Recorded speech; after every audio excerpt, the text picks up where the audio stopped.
کیا اللہ ہر چیز پر قادر ہے؟ یہ سوال، پہلی بات یہ کہ یہ سوال کرنا بھی جائز نہیں ہے. جو یہ سوال کرتے اسے شرم آنی چاہیے، نہیں آنی چاہیے. کیا اللہ ہر چیز پر قادر ہے؟ کیا میں پوچھوں آپ انسان ہیں؟ یہ سوال کرنے کا ہے.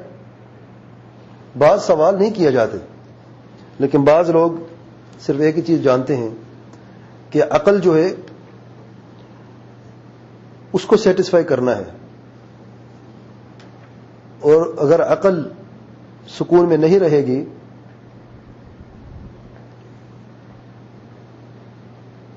تو پھر ایسی بے سکونی سی چھا جاتی ہے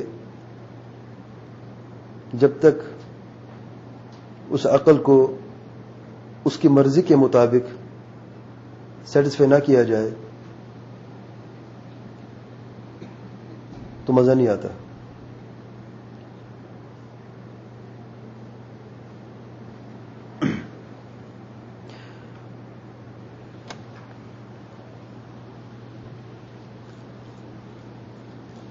اصل میں یہ جو سوال ہے نا کہ اللہ تعالیٰ ہر چیز پر قادر ہے یا نہیں ہے، دیکھ ہر چیز کی تاریخ ہوتی ہے نا، کہاں سے شروع ہوا. عجب بات یہ ہے کہ آپ ہندو کو دیکھ لیں، آپ کرسچن کو دیکھیں، نصرانی کو دیکھ لیں، کیا وہ شک کرتے ہیں کہ ان کا یہ بت جو ہے، رام جو ہے، یہ کسی چیز پر قادر نہیں ہے؟ کبھی آپ نے ہندو کو سنا کہ وہ کہتا ہو رام دو چیزوں پر قادر نہیں ہے؟ یا کوئی نصرانی کرسچن کہتا ہو کہ عیسیٰ علیہ الصلوۃ والسلام ایک چیز پر قادر نہیں بلکہ ہر چیز پر قادر ہے؟ کبھی سنا ہے؟ کیوں نہیں کہتے وہ؟ کیونکہ ان کو اپنے معبود کی قدرت پر شک نہیں ہے. عجب بات ہے، باطل عقائد ہیں، کفر عقائد ہیں، کفر پہ کفر کرنے والے لوگ ہیں، لیکن اپنے معبود کے تعلق سے جو ان کو یقین ہے اس میں کوئی ذرہ برابر شک بھی نہیں ہے. پھر ایک سوال سے پیدا ہوتا ہے، عقل کہتی ہے، یہ گونگی بہری مسکین عقل کہتی ہے، ضعیف کمزور محتاج حقیر فقیر عقل کہتی ہے، اگر اللہ تعالیٰ ہر چیز پر قادر ہے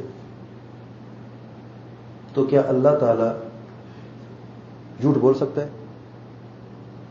کیا اللہ تعالیٰ اپنے جیسا ایک اور رب پیدا کر سکتا ہے، بنا سکتا ہے؟ کہ اللہ تعالیٰ ایسی چیز پیدا کر سکتا ہے جسے وہ فنا نہیں کر سکتا؟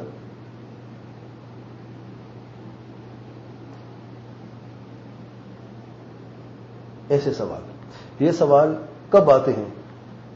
یہ وسوسے کی شکل میں شروع میں آتے ہیں، اور وسوسہ شیطان سے آتا ہے، الشیطان الرجیم، جو الوسواس الخناس، جو دل وسوسہ کرتے ہیں، وسوسے وہاں سے وساوس آتے ہیں.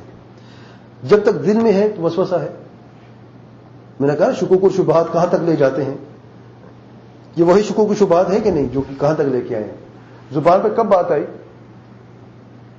خواب دیکھ کر اٹھے کے بات کرنا شروع کر دی، وسوسہ آیا، شکوک و شبہات پیدا ہوئے، پھر آہستہ آہستہ وہ ایک سوچ بن گئے، بار بار سوال ذہن میں گھومنا، بار بار سوچ بن گئی، پھر آہستہ آہستہ وہ علم بن گیا. جب تولا نا عقل پہ تو اللہ تعالیٰ ہر چیز پر تو قادر نہیں ہے نا، یہ تو نہیں کر سکتا. اللہ تعالیٰ قادر نہیں یعنی عاجز ہے، قادر کے ضد میں عجز ہے، یا تو قادر ہے یا عاجز ہے. تو اللہ تعالیٰ کیا ہے؟ جب قادر ہے تو وہ عاجز نہیں ہے، کیونکہ مخلوق قادر بھی ہے عاجز بھی ہے، خالق قادر ہے عاجز نہیں ہے، یہ فرق ہے. تو علم بن گیا کہ اللہ تعالیٰ جب منطق کو سامنے رکھا، اللہ تعالیٰ سب کچھ پیدا کر سکتا ہے، جی. حل فنا کر سکتا ہے، جی ہاں. کیا وہ چیز پیدا کر سکتا ہے جو فنا نہیں کر سکتا؟ یہاں پر تو منطق کیا جواب دے گا؟ مصیبت پڑ گئی. تو منطق کہتا ہے نہیں، اللہ ہر چیز پر قادر نہیں ہے. بعض ایسی چیزیں جس پر اللہ تعالیٰ قادر نہیں ہے. زبان کب بولے؟ شیطان الرجیم کا وسوسہ پھر آہستہ آہستہ وہ وسوسہ بن گیا سوچ، شکوک و شبہات، پھر بن گئی سوچ، پھر وہ علم بن گئی، پھر وہ علم عقیدہ بن گیا دل میں، پھر زبان نے بھی بولا، پھر جسم سے بھی عمل ہوا اس پر. اللہ کے پیارے پیغمبر صلی اللہ علیہ وسلم فرماتے ہیں انسان بعض اوقات ایک سوال آتا ہے تمہیں کس نے پیدا کیا؟ والدین کی طرف سے پیدا ہوئے دنیا، والدین کو کس نے پیدا کیا، ان کو کس نے پیدا کیا، پھر آگے بڑھتے ہوئے انسان کی طرف اللہ کو کس نے پیدا کیا. جب یہ مرحلہ پھر اللہ تعالیٰ سے توبہ استغفار کیا کرو. یہ خطرناک مرحلہ ہے، رک جاؤ یہاں پہ. اور یہ تو رکنے کا نام نہیں لیتے.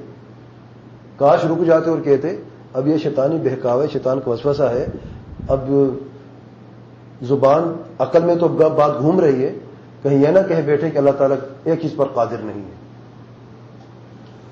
اور پھر اگر ہم تھوڑا غور سے دیکھیں، اللہ تعالیٰ انسان کی شکل اختیار کر سکتا ہے؟ نہیں کر سکتا. کیوں نہیں کر سکتا؟ اللہ تعالیٰ جس پر قادر نہیں ہے. یہ جواب ہے. رب الجلال سبحانہ وتعالی الملك القدوس السلام المؤمن المهيمن العزيز الجبار المتكبر ذو الجلال والإكرام، کیا انسان کی شکل اختیار کر سکتا ہے؟ کیا جواب ہے اس کا؟ میرے بھائی اللہ سے ڈرنا چاہیے. میرے پہلے درس کے آغاز میں تقدیر کے معاملے کو جاننے سے پہلے چند بنیادی مسائل کو جاننا ہے. کیا مسائل تھے؟ سب سے پہلا مسئلہ کیا تھا یاد ہے؟ الیس اللہ بیحکم الحاکمین. جہاں وہ ہر چیز پر قادر ہے وہاں وہ احکم الحاکمین بھی ہے. اور یہ کہ اللہ تعالیٰ انسان کی شکل اختیار کر لے تو حکمت کے منافی ہے، اور اللہ تعالیٰ کوئی بھی ایسا عمل نہیں کرتا جو حکمت کے منافی ہو. وہ قادر ضرور ہے لیکن وہ احکم الحاکمین بھی ہے. وہ اپنے رسول بھیجتا ہے لوگوں کو سمجھانے کے لیے، خود انسان کی شکل اختیار کر کے لوگوں کو سمجھانے کے لیے زمین پر نازل نہیں ہوتا، کیونکہ حکمت کے منافی ہے، قدرت کے منافی نہیں ہے یہ. لیکن لوگوں کی عقل ماری گئی ہے نا، کہاں سمجھتے ہیں؟ جب احکم الحاکمین زمین پر اتر آئے گا انسان کی شکل میں تو حکیم رہے گا، حکمت والا رہے گا. سبحان اللہ. چھوٹی سی مثال دیکھ لیں آپ. میں اپنی مثال دیتا ہوں، کسی کا نام نہیں لیتا پھر ساتھی ناراض ہو جاتے ہیں. کیا میں اس توپ کو اتار کے صرف بنیان اور اس پجامے میں درس دے سکتا ہوں؟ قادر ہوں کہ نہیں؟ کیا جواب ہے؟ قادر ہوں کہ نہیں؟ قادر ہوں. کرتا کیوں نہیں ہوں؟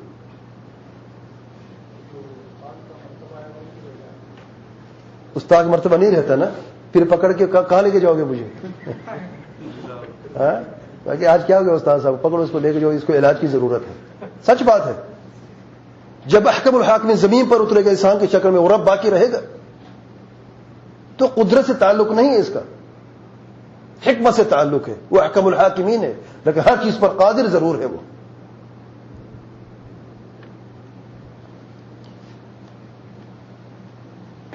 کہتے ہیں کہ اللہ تعالیٰ لمبا انسان پیدا کر سکتا ہے، چھوٹا انسان بھی پیدا کر سکتا ہے، بیک وقت لمبا چھوٹا پیدا نہیں کر سکتا. میں کہتا ہوں اللہ تعالیٰ پیدا کر سکتا ہے. آپ بھی کہتے ہیں الحمدللہ. سبحان اللہ. جس اس کائنات کو 3 ڈائمینشن میں پیدا کیا، وہ 2 میں پیدا کر سکتا ہے کہ نہیں؟ 1 میں پیدا کر سکتا ہے کہ نہیں؟ بغیر کے پیدا کر سکتا ہے کہ نہیں؟ تو پھر مصیبت کیا ہے؟ بات ایمان اور یقین کی ہے بس. سبحان اللہ. اس لیے عقل کو اپنی حدود میں رہنے دیں. جو ہوں اس عقل پہ زیادہ بوجھ ڈالا جاتا ہے نا، یہ عقل ناکارہ ہو جاتی ہے. اس بیچاری آگ کی طرح جس کو مجبور کیا جاتا ہے کہ دوپہر کے 1 بجے 1 منٹ کے لیے سورج کی طرف گھور گھور کے دیکھے، آنکھ بیچاری بیمار ہو جاتی، ناکارہ ہو جاتی ہے، اور ان کی عقلیں ناکارہ نہیں ہوتی. عجب بات یہ ہے. واللہ اعلم. سبحانک اللہم وبحمدک، اشہد ان لا الہ الا انت، استغفرک واتوب الیک.